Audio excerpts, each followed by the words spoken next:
Welcome to This Explainer. We're jumping right into the human mind today. Too often in our society, mental health struggles are just brushed off. They're misunderstood as simple character flaws or maybe a lack of willpower.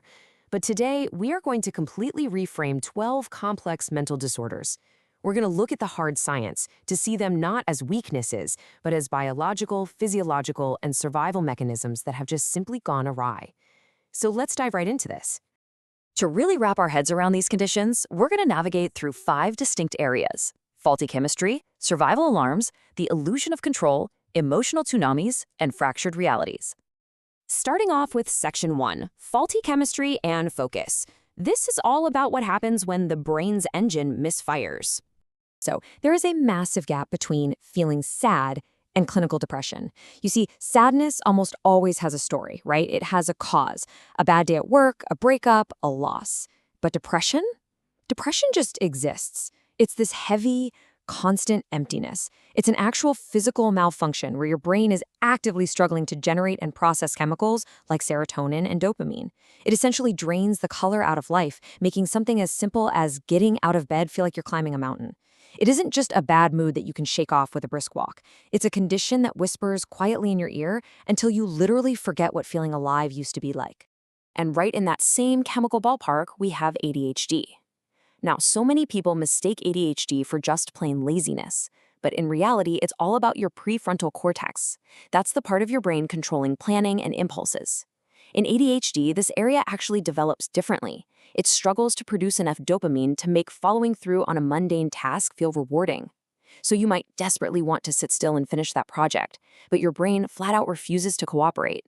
It creates this incredibly painful gap between your intention and your action that willpower alone just cannot bridge. Moving on to Section 2, overactive survival alarm systems. Basically, threats that don't actually exist. Picture an alarm system in your house blaring at absolutely deafening volumes just because, I don't know, a single leaf blew past the window. Well, that is generalized anxiety disorder in a nutshell. Your nervous system is absolutely convinced it's protecting you, flooding your body with stress hormones over completely imagined problems. You're constantly exhausted because your body stays physically tense. Your shoulders are aching, your heart is racing, and you're jumping from one worst-case scenario to the next, even when you are perfectly safe sitting on your own living room couch. Now, this false alarm hits a terrifying peak in panic disorder. It usually starts with the brain's fear center, the amygdala, firing off a massive false alarm. And this triggers extremely terrifying physical symptoms: pounding heart, tight chest, dizziness. You genuinely feel like you're dying. But the crucial point here is actually step number 5, because the real trap isn't just the attack itself, it's the aftermath. You develop this intense, paralyzing fear of having another attack, which ironically primes your body for more panic. Your world starts to shrink as you avoid places where an attack might happen, leaving you completely terrified of your own nervous system.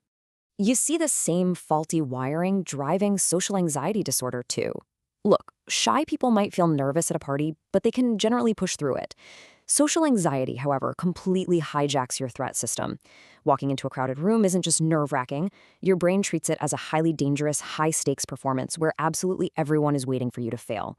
Your heart races, your voice shakes, and afterward, your brain tortures you by replaying tiny perceived mistakes into absolute catastrophic disasters. You aren't antisocial. You're just terrified of being seen. But what happens when that initial threat was absolutely real? Well, that brings us to post-traumatic stress disorder, or PTSD. In PTSD, the alarm simply won't turn off. A random smell or a sudden sound can instantly transport you right back to the trauma. These aren't just bad memories we're talking about. They are vivid, highly physical re-experiences where your heart pounds and you genuinely believe, in that exact moment, that your life is back in danger. All right, Section 3, the illusion of control, being trapped in behavioral loops. You hear it all the time, right? People casually saying, "Oh, I'm so OCD," just because they like their desk super organized. But real obsessive-compulsive disorder, it is absolute torture. You become a prisoner to unwanted, horrifically intrusive thoughts, like the deep-seated fear that your house is going to burn down or you'll contract a deadly disease. And to make those terrifying thoughts stop, your brain demands compulsions. You have to check the locks 15 times or wash your hands until they physically bleed.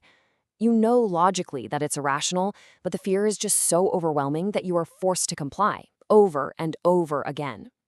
This desperate, agonizing grasp for control is also the driving force behind eating disorders. The cycle usually kicks off with chaotic feelings and a world that just feels way too big to handle. That leads to binge eating, which is immediately followed by a crushing sense of shame, and then purging to try and undo it. Whether it's the dangerous restriction of anorexia or the exhausting cycle of bulimia, we have to understand these disorders aren't truly about vanity or food. They are a mental trap where the disorder deceptively promises you safety, perfection, and control, all while slowly destroying your body and disguising itself as willpower. On to Section 4, Emotional Tsunamis and Extremes, Riding the Unpredictable Wave. This right here brilliantly illustrates the grueling reality of bipolar disorder. On one extreme, mania floods your brain with almost superhuman energy. You might sleep 2 hours a night, your thoughts race way faster than you can speak, and suddenly highly risky decisions seem like brilliant ideas. But it burns too hot. Eventually, that manic high inevitably collapses into the complete opposite, a deep, heavy depression where all your energy drains away and you're entirely bedridden. So the key takeaway is that this isn't just having mood swings. Your literal brain chemistry is violently swinging between these two poles without your permission. Similarly, for someone living with borderline personality disorder or BPD, life can feel like a constant emotional emergency.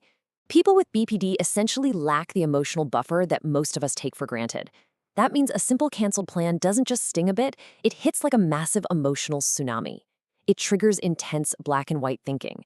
To them, someone is either absolutely perfect or entirely terrible. There is no middle ground. They feel everything at maximum intensity, driven by a desperate, agonizing fear of abandonment. It's incredibly exhausting for them because their own mind is constantly pulling the ground right out from under their feet. Finally, Section 5, Fractured Realities and Identities. This is when the mind literally shatters. Let's look closely at schizophrenia. This condition profoundly fractures reality because the brain's neurotransmitters are misfiring, which creates two main effects. First, you have positive symptoms. These add things to reality that shouldn't be there, hearing highly critical voices, seeing things, or having intense, completely false delusions, like genuinely believing the government is tracking your every move. Your brain perceives these as absolute reality. At the exact same time, negative symptoms subtract things that should be there. Your emotions flatten out, motivation vanishes, and speech gets highly disorganized. The real danger here isn't the person suffering, it's the horrific internal terror they face, simply not knowing what is real and what isn't. And wrapping up this deep dive, we have dissociative identity disorder, or DID. You know, Hollywood loves to spin this as something supernatural or dangerous, but the reality is deeply painful and tragic. Dissociative identity disorder is the ultimate survival response to severe, overwhelming childhood trauma. To protect itself from breaking entirely, the mind compartmentalizes.